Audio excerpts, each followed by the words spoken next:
জানো তো বন্ধুরা, আজকে মাংসটা আমি একটু অন্যরকম ভাবে দেখাবো। ঝটপট মাংস কিভাবে রান্না করতে হয় সেটা দেখাবো। হাতের সময়টা একদমই নেই, একটু বেরোনোর আছে। তার বর্মশাহী তো মাংস খাওয়ার একটু আবদার করলো, তা মাংসের মধ্যে কি দিলাম যে আজকে দিয়েছি টমেটো কুচনো দিয়েছি, হাফটা পেঁয়াজ ঘষে দিয়েছি, আদা বাটা দিয়েছি, আর রসুনটাকে ভেজে তেলের মধ্যে সেই রসুন ভাজাটা দিয়েছি, আর দিয়েছি কস্তুরি মেথি দিয়েছি, লবণ দিয়েছি, আর একটু দিয়েছি সর্ষের তেল দিয়ে ভালো করে মাংসটাকে ম্যারিনেট করে আমি ফ্রিজে রেখেছিলাম 5 মিনিট। এবারে আমি দেখো কিভাবে রান্নাটা করব। যাদের হাতে না অল্প সময়ের মধ্যে রান্নাটা করতে হবে তারা এরকমভাবে রান্নাটা করতেই পারো, দেখবে খুব তাড়াতাড়ি হয়ে যাবে। আর দেখতে পাচ্ছ মুরগির পাগুলো, দেখছো যে কেমন হয়ে আছে। আমরা কিন্তু খেয়াল করে দেখবে প্রত্যেকটা চিকেন রেসিপির মধ্যে আমরা কিন্তু পাটা খেতে মুরগির খুব ভালোবাসি। তা ওটা তো থাকবে, ওটা না থাকলে বেশ ভালো লাগে না মুরগির মাংস খেয়ে। তা দেখা যাক কীভাবে আমি রান্নাটা বানাচ্ছি, দেখতে থাকো। এটা বন্ধুরা গরম হয়ে গেছে, এর মধ্যে আমি দিয়ে দিলাম সর্ষের তেল, বেশি করেই দিলাম।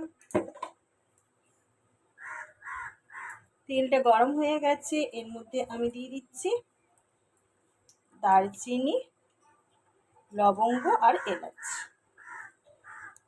দিয়ে দিলাম তেজপাতা, ওটাও দিয়ে দিলাম।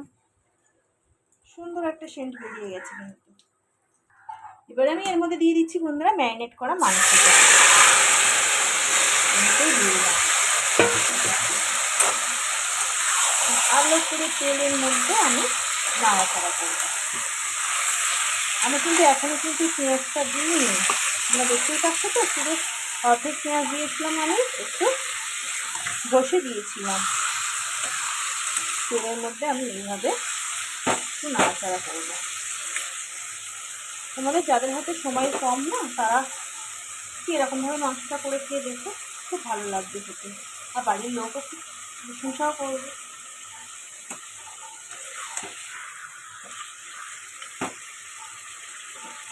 বন্ধুরা কীভাবে আমি তাড়াতাড়ি করছি দেখো, এদিকে একটা কড়াই আমি বসিয়ে দিয়েছি, আর আলুগুলো দেখো অল্প অল্প করে ভাজা হয়ে গেছে। এখন আরেকটু ভাজতে হবে, আর এর মধ্যে আমি দিয়ে দেবো পেঁয়াজগুলো।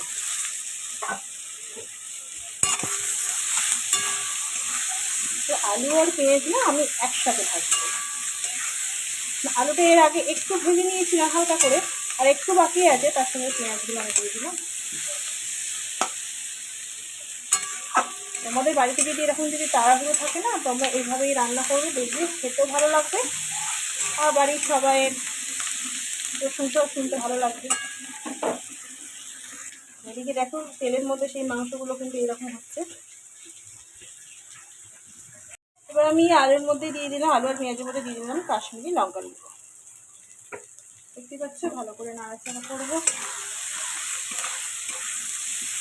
আমি কিন্তু কাশ্মীরি লঙ্কার গুঁড়ো বন্ধুরা আমি কিন্তু মাংসের মধ্যে আমি কিন্তু অ্যাড করবো না, এখানেই অ্যাড করে নিলাম।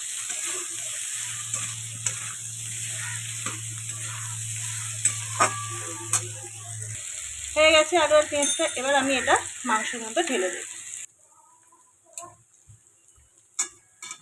দেখো বন্ধুরা আমি এর মধ্যে এখন ঢেলে দিলাম, দিয়ে আমি এবারে ভালো করে কষাতে থাকবো। এবার গ্যাসটাকে আমি একটু বাড়িয়ে দিলাম, ফুল করে দিলাম গ্যাসটাকে। এবার এর মধ্যে আমি দিয়ে দেবো ধনের গুঁড়ো,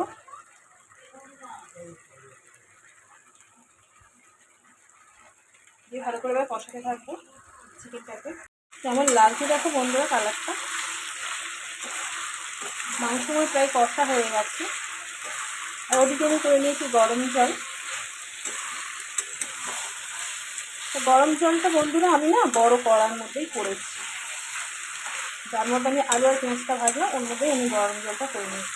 আমি মাংসটাকে না ওই গরম জলের মধ্যেই দিয়ে দেবো, একটু কড়াটা একটু বড়ো তো।